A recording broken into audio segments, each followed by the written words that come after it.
Officiellement, ces hommes en armes et en uniforme ne sont pas en Syrie. Et ceux-ci ne se sont jamais rendus sur le sol bélarusse. Wagner, officiellement, n'existe pas.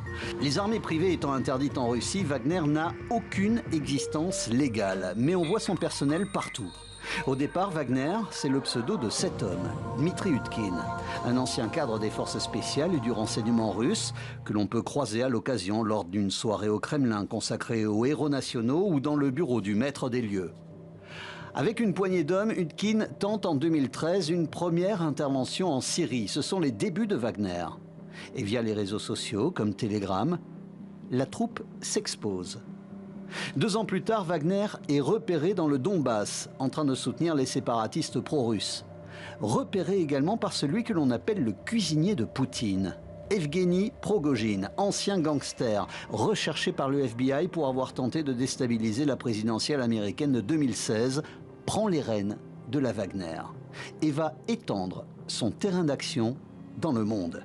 Le Venezuela pour soutenir le président Maduro, la Centrafrique face aux rebelles, la Libye aux côtés du maréchal Haftar, la Syrie avec Bachar el-Assad, le Soudan ou encore l'Ukraine. Des camps d'entraînement sur chaque territoire, 2500 à 5000 hommes déployés sur des terrains où la Russie a des intérêts, comme en Centrafrique.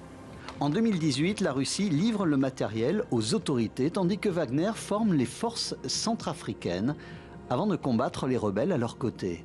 Wagner obtiendrait en échange, via une mine centrafricaine et une société écran, de quoi se financer. L'enquête du Trésor américain sur les pratiques de Wagner n'a rien donné, tout comme l'enquête sur place de 3 journalistes russes. Et pour cause, ils ont mystérieusement été assassinés tous les 3. De nombreuses ONG comme Amnesty International dénoncent les exactions des hommes de Wagner, comme sur cette vidéo tournée en Syrie, où un civil subit les pires tortures. Une plainte a été déposée en Russie, mais elle non plus n'a rien donné. Les hommes qui ont commis ces crimes n'ont pas été punis et ont pu recommencer ailleurs. Lorsque l'on parle de la présence et des méfaits de Wagner à Vladimir Poutine, la réponse tient en une phrase.